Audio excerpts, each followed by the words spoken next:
Welcome back to our magical performances that we bring to life in what we call the Pottercord audio plays. Back by popular demand, we are here to kick off this new school year with Harry Potter and the Chamber of Secrets. We are very excited to start this off. Chamber of Secrets will be done in 5 chapters, or 5 performances, if you will, and this is chapter 1. We hope you enjoy. Sit back and relax. We find our hero sitting on his bed looking morose. Harry pages through a scrapbook and stops on a moving photo of Ron and Hermione. Harry jumps. Hedwig pecks at the lock slung through her cage door and glowers up at him. I can't, Hedwig. I'm not allowed to use magic outside of school. Besides, if Uncle Vernon... At the sound of the name, Hedwig squawks again, but louder. Harry Potter! Now you've done it. Downstairs in the kitchen, Aunt Petunia puts the finishing touches to a pudding of whipped cream and sugared violets.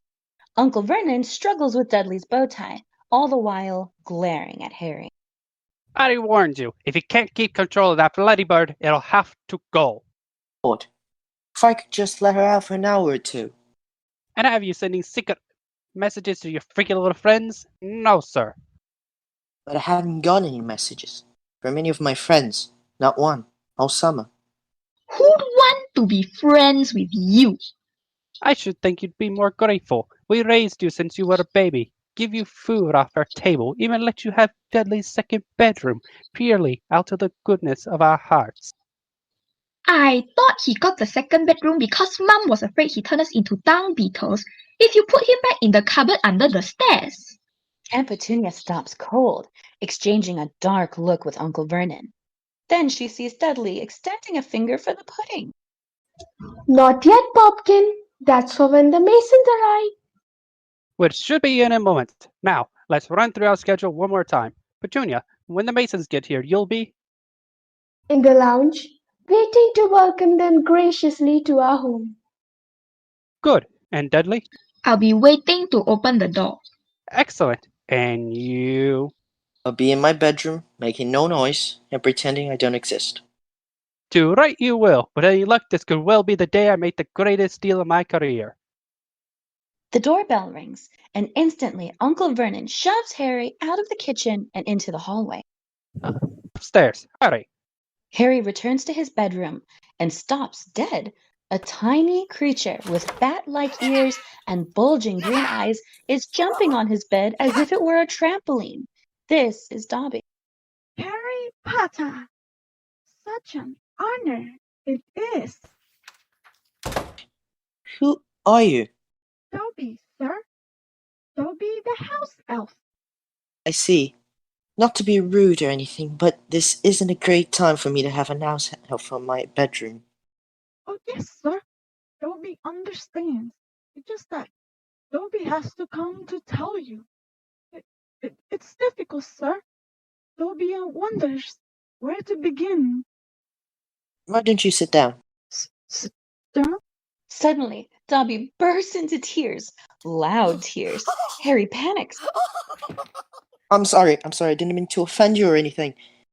Offend, Dobby?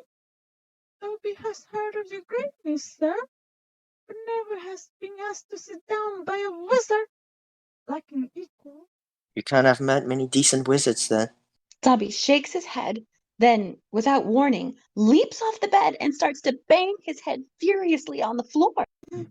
Dobby! Dobby! Uncle Vernon is downstairs pouring champagne for Mr. and Mrs. Mason. As Dobby's loud head-banging sounds from above, all eyes shift to the ceiling. Uncle Vernon chuckles nervously. Don't mind that. It's just the cat. Cat? What cat? Our cat, Tiger. Upstairs, Dobby gets back to his feet, wobbling, eyes spinning dizzily. Harry regards him with a mixture of concern and wariness. Are you alright? Dobby had to punish himself, sir. Dobby almost spoke ill of his family, sir. Your family? The wizard family, Dobby said, sir. Dobby is bound to serve one family forever. If they ever knew Dobby was here. Dobby shudders in fear, then looks up, whispering urgently. Oh, but Dobby had to come. Dobby has to protect Harry Potter, to warn him. Harry Potter must not go back to Hogwarts School of Witchcraft and Wizardry this year. Not go back. But I have to. This is a plot to make the most terrible things happen. If Harry Potter goes back to school, he will be in great danger. What terrible things? Who's plotting them? Dobby makes a funny choking and spluttering noise. Okay, I understand. You can't say. Too late. Dobby grabs the bedside lamp and starts beating himself about the head, yelping loudly. Downstairs, Uncle Vernon was just in the midst of telling a joke. They've arrived at the Night Hall and... Dobby's yelps interrupt, ringing out from above. Sounds as if that cat of yours has dragged something in with it, Dursley. Not to worry, I'll sort it out. Upstairs, Harry wrestles the lamp away from Dobby. Stop! Uncle Vernon's footsteps thunder on the landing. Quickly, Harry grabs Dobby by the pillowcase he wears and throws him into the wardrobe, just as the bedroom door flings open. What in the devil are you doing up here? You've just ruined the punchline of my Japanese golfer joke. One more sound and you'll wish you'd never been born, boy. He stomps flat-footed from the room and slams the door shut. Harry tentatively lets Dobby out of the wardrobe. See where I've got to be back? I don't belong here. I belong in your world, in Hogwarts. It's the only place I've got friends. Friends who doesn't even write to Harry Potter? Well, I expect they've been... Hang on. How do you know my friends haven't been writing me? Guiltily, Dobby takes out a stack of letters. Harry Potter mustn't be angry with Dobby. Dobby hoped if Harry Potter thought his friend had forgotten him, Harry Potter might not want to go back to school, sir. Give me those. Now. Dobby frowns sadly, then dashes right out the door. Harry, panicking, flies desperately after him. Dobby's bouncing like a ping pong ball down the stairs and into the kitchen. As Harry races in, he finds Dobby on the counter, waving his arms. Aunt Petunia's masterpiece of a pudding rises in the air and floats into the living room, hovering right over the Masons' heads. The Masons don't see it, but the Dursleys certainly do. Dobby. Please. No. Harry Potter must say he's not going back to school. I can't. Hogwarts is my home. Then Dobby must do it, sir. For Harry Potter own good. Dobby snaps his fingers. The pudding plummets straight onto the Masons' heads. They stand, blinking, covered head to foot with whipped cream and sugared violets. The Masons turn to leave while Uncle Vernon and Aunt Petunia race after them. I'm sorry. It's our nephew. Very disturbed. Meeting strangers upsets him, so we keep him upstairs. The Masons will hear none of it and continue toward the door, the Dursleys following close behind. We have ice cream. The Masons get into their car and drive off into the night. Just as a shrieking sound splits the sky, an owl swoops down and drops a letter at Uncle Vernon's feet. He slowly picks up the letter and opens it. As he reads it, a mad gleam dances in Uncle Vernon's eye. He turns and races back into the house, Aunt Petunia right on his heels. Uncle Vernon returns to the living room and extends the letter to Harry. Go on, read it. Dear Mr. Potter, we have received intelligence that a hover charm was used at your place of residence at 12 minutes past 7 this evening. As you know, underage wizards Are not permitted to perform magic spells outside school. You didn't tell us you weren't allowed to use magic at home. Slipped your mind, didn't it? Well, I got news for you, boy. I'm locking you up.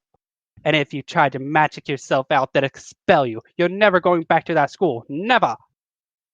True to his word, Uncle Vernon fits iron bars to the inside of Harry's window. He even goes as far as to install a metal flap to the base of his bedroom door for meals to be passed through.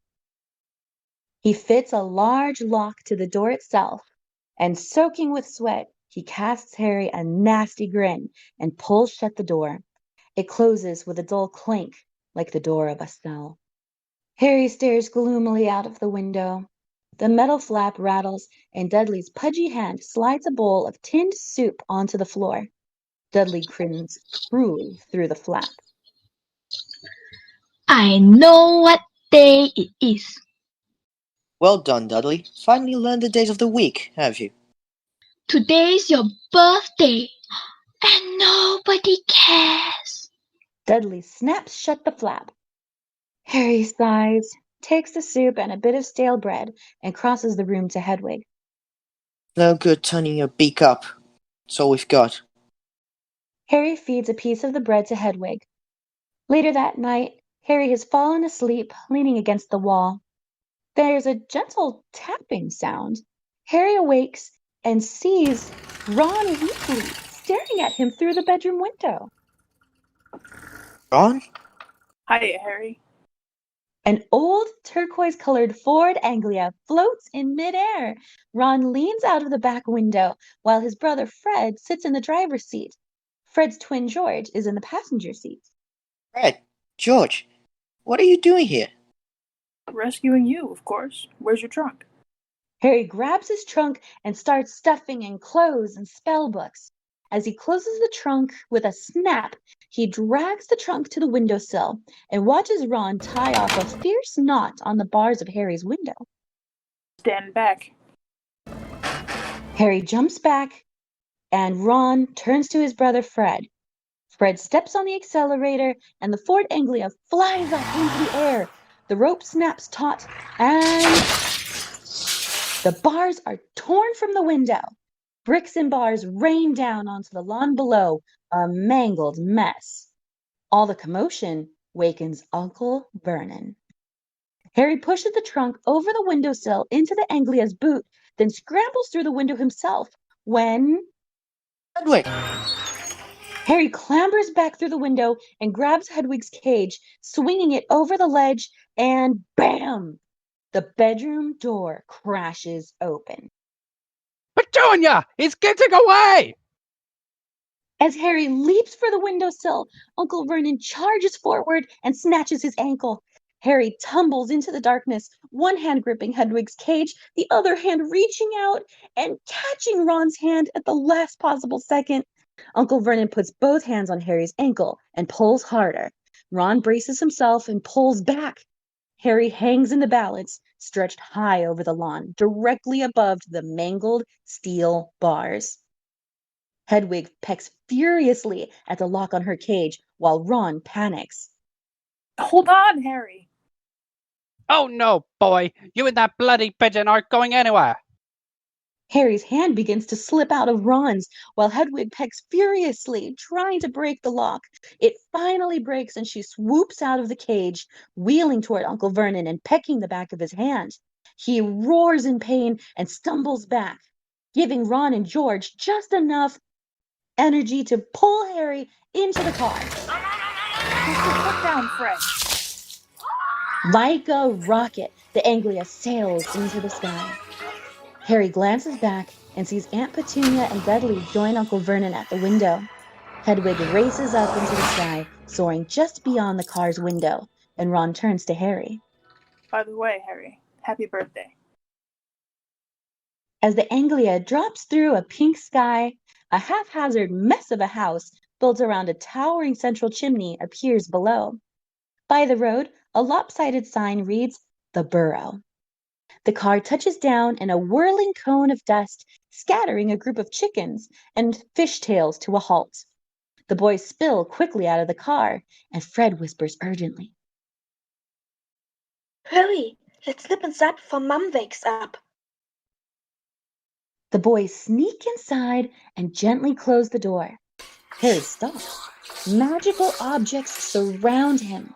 A clock displays different chores for each family member. A pair of knitting needles bake a sweater by themselves, and a stack of playing cards shuffle themselves, providing a cool breeze for Ron's aging rat, Scabbers. Ron shrugs and averts his eyes self-consciously. It's not much. I think it's brilliant. Ron looks up at Harry and sees Harry's mesmerized face. Slowly, Ron grins. Where have you been? The boys jump out of their skin. Mrs. Weasley stands in the doorway, furious, but she smiles sweetly at Harry. Harry, how wonderful to see you.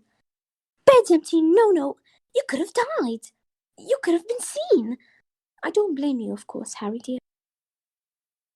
They were starving him, Mom. There were bars on his window. You best hope I don't put bars on your window, Ronald Weasley. Care for a spot of tea, Harry? Mummy, have you seen my jumper? A small red-headed girl appears, and seeing Harry, squeals and dashes back up the stairs. Ron frowns at her. Ginny, been talking about you all summer. Dead annoying, really. Tom. The front door opens, and Arthur Weasley enters. A tall man with red hair. His robes look dusty and travel-worn. What a night! 9 raids! 9! Great. Dad works at the Ministry of Magic in the Misuse of Muggle Artifacts office. The misuse of Muggle artifacts. That's when wizards bewitch something to drive Muggles mad. Shrinking door keys, that kind of thing. Dad loves Muggles, thinks they're fascinating. Mr. Weasley hangs up his cloak and turns, blinking at Harry. Well now, who are you? Oh, Harry, sir. Harry Potter. Good Lord, are you really? Ron's told us all about you, of course. When did you get here? This morning, your sons flew that enchanted cars of yours to Surrey House and back last night. Did you now? How'd it go? I mean, that was very wrong, boys. Very wrong indeed. So Harry, you must know all about Muggles. Tell me, what exactly is the function of a parking meter? Harry is about to answer when he notices an owl soaring toward the kitchen window. But to Harry's horror, the owl doesn't pull up. It just flies and smack right into the glass. That must be Earl with the post. Catch him, will you, George? George takes the now unconscious Errol and lays him on a draining board, taking the letters clutched in the owl's claws. It's our Hogwarts letters. And look, they sent Harry's as well. Dumbledore must know you're here, Harry. Doesn't miss a trick, that man. This lot won't come cheap, Mum. The spellbooks alone. We'll manage. Right then, there's only one place to get all of this. Diagon Alley. Everyone has gathered in front of the Weasleys' large fireplace. You first, Harry dear. Mrs. Weasley offers Harry a flower pot. At the bottom is a layer of very soft dust. Harry frowns in confusion. Harry's never traveled by Floo powder before, Mom. Blue powder. Just then, Ron's older brother Percy enters the room. Percy, would you mind going first so Harry can see how it's done? Certainly, Mother. Don't worry, Harry. It's simple enough. Percy takes a pinch from the pot and pitches it into the fireplace, and suddenly bright green flames roar high. To Harry's amazement, he walks calmly into the green flames. Diagon Alley. Percy vanishes. Tentatively, Harry reaches into the pot. Remember to speak clearly, dear. And mind you get out at the right grate. Diagon Alley. The sound is deafening as Harry hurtles forward, squinting against the sting of whirling soot and the mad flickering lights of passing fireplaces. He falls forward hard onto a stone hearth. Dizzy and dirty, Harry reclaims his shattered glasses. He's tumbled into a wizard's shop, but a decidedly creepy one. He starts to leave when a withered hand in a glass case catches his eye. The Hand of Glory. Next to it, an opal necklace gleams with a little sign that reads, "Caution, do not touch. Cursed has claimed the lives of 19 Muggle owners to date." Oddly transfixed by all of these items, Harry slowly drifts toward the exit when suddenly he sees Draco Malfoy and his father Lucius Malfoy appear in the front window, approaching the shop. Harry glances about and spies a large black cabinet and slips inside. As he pulls the doors closed, a tiny card swings into his view. Crushing cabinet! Malfoy and his father enter. A stooped man, Mr. Borgin, emerges from the back room. Inside the cabinet, Harry watches, unaware at first that the walls around him are slowly closing in. Mr. Malfoy, what a pleasure to see you again. If I may, just in today. I'm not buying today, Mr. Borgin, but selling. Selling? You have heard, of course, that the Ministry of Magic is conducting more raids. There are even rumors of a new Muggle Protection Act. Lucius unravels a roll of parchment and hands it to Borgin. I have a few items at home that might prove embarrassing if the Ministry were to call. Certain poisons and the like. Yes. Inside the cabinet, Harry realizes the walls are closing in. His eyes shift upwards and the ceiling is dropping. Draco drifts to the Hand of Glory and reaches out when suddenly the hand grabs him. Draco shrieks and manages to slip free before calming himself. Then he eyes the hand with malicious glee. Can I have this? The Hand of Glory. Insert a candle and it gives light only to the holder. Best friend of thieves and plunderers. Your son has fine taste, sir. Hopefully my son will amount to more than a thief, Mr. Borgin. Though if his marks don't pick up... It's not my fault the teachers have favorites. That Hermione Granger. I would have thought you'd be ashamed that a girl of no wizarding family beat you in every exam. It's the same all over. Wizard blood is counting for less everywhere. Not with me. Inside the cabinet, Harry's knees are up under his chin. Borgin checks off one last item before returning the parchment to Lucius. Satisfied, Malfoy nods. Very good. I'll expect you at the Manor tomorrow. Come, Draco. They leave the shop. As Borgin slips into the back room, the crushing cabinet's doors fly open and Harry leaps free. Inside, the walls, floor, and ceiling snap shut. Borgin reappears, blinking curiously at Harry, then watches Harry race right out the door.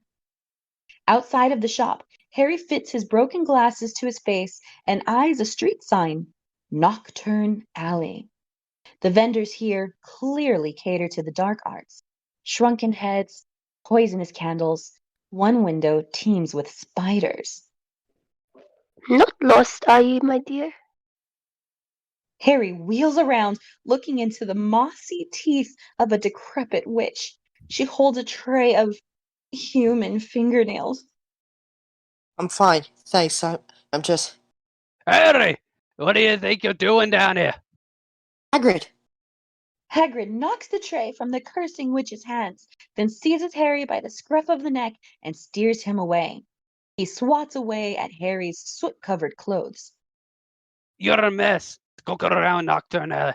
Dodge your place, Harry. Don't want no one to see you down there. People will think you're up to no good. I was lost. Hang on. What were you doing down there? I was looking for flesh-eating slug repellent. They're ruining the school's cabbages. Harry! Harry looks up and sees Hermione Granger standing at the top of Gringotts' white steps. She runs down to meet them. Hello, Hagrid. Oh, it's wonderful to see you two again. She stops then and cocks her head curiously at Harry, then takes out her wand and points it directly at his eyes. Oculus Reparo. Instantly, Harry's glasses are mended. I need to remember that one. Come on, everyone's been so worried. Hermione leads them to Gringotts, where Hermione's rather nervous-looking Muggle parents stand with the Weasleys. So you're dentist. Fascinating. I understand other Muggles quite fear you. Why is that? Oh, Harry! Thank goodness. We hoped you'd only be gone for one grade too far. Come now, we're off to Flourish and Blotts. Isn't it thrilling?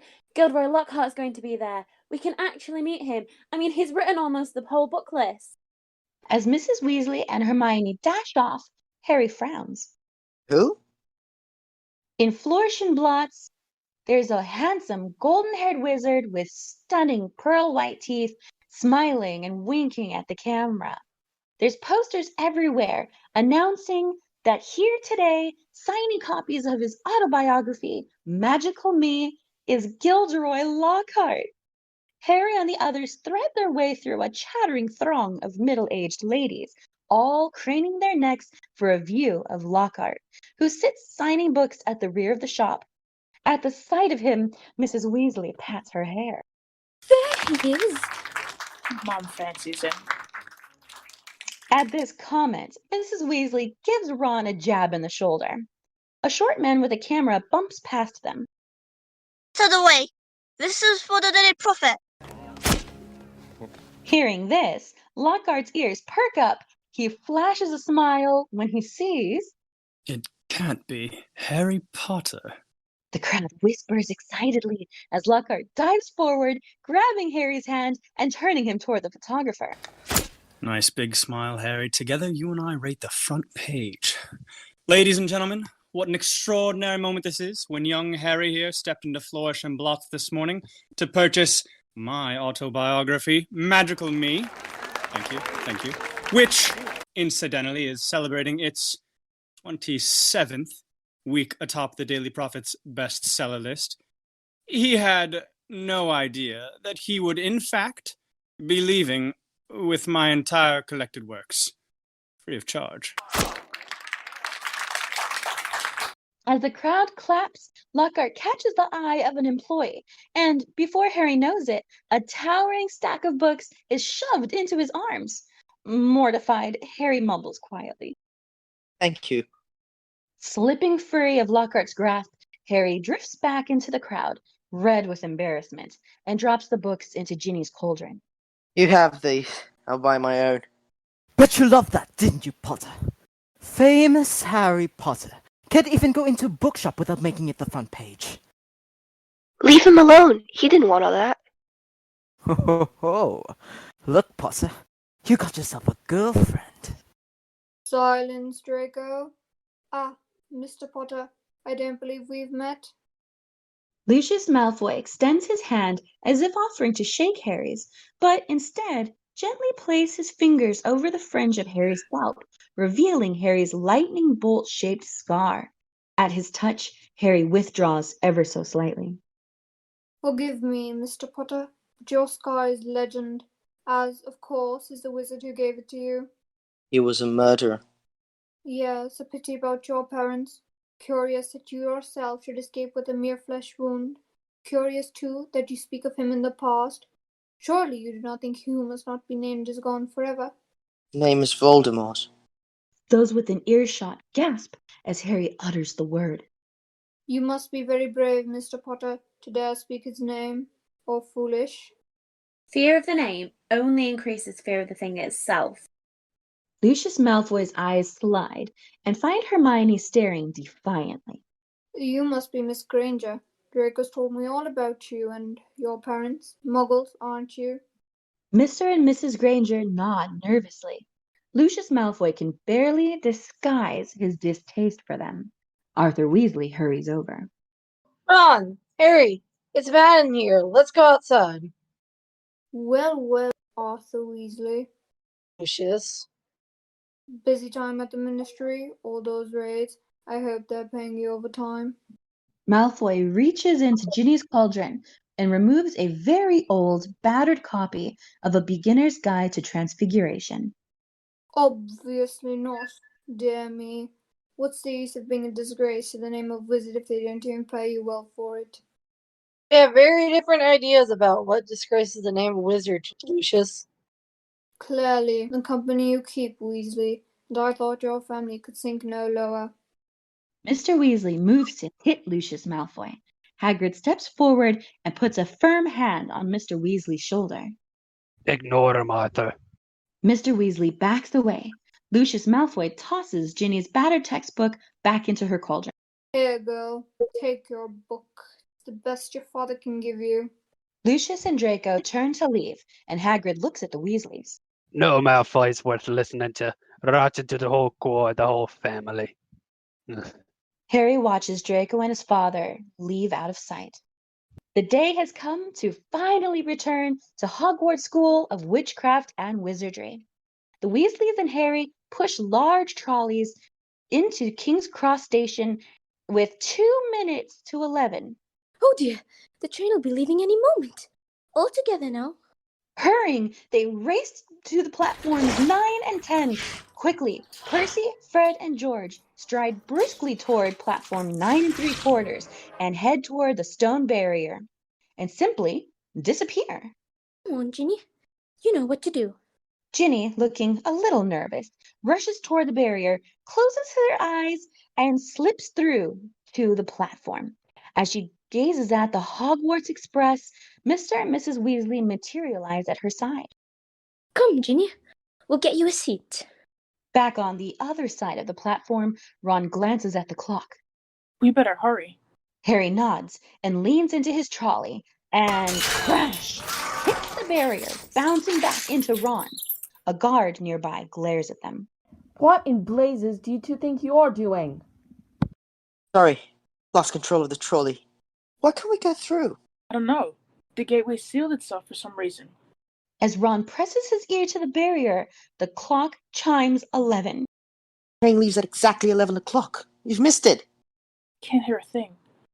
Harry, if we can't get through, maybe Mom and Dad can't get back. You'd go away by the car. The car! Pushing their trolleys madly before them, Harry and Ron dash to the car, loading their belongings back into the Anglia's boot. That's mad. You can't drive to Hogwarts. Who says we're driving? You don't mean... Ron, no. Look, who knows when Mom and Dad will get back? And we've got to get to school, haven't we? And even underage wizards are allowed to use magic if it's an absolute emergency. At least, that's what Fred and George always say. Something tells me we're going to regret this.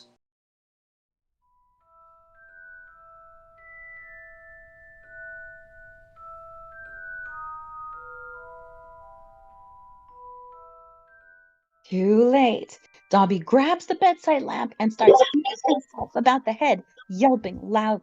I'm going to do that line over again because something happened. Oh, Harry, thank goodness. We hope... Wait, can I repeat that line? Oh god, sorry.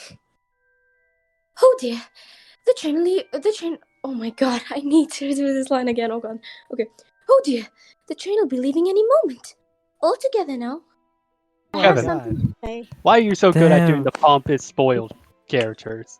It's a daily thing for me. It's a Wow. He doesn't even need to get into character. Yeah, no, it's my normal. He's already everyday already life, Lockhart. guys. Come on.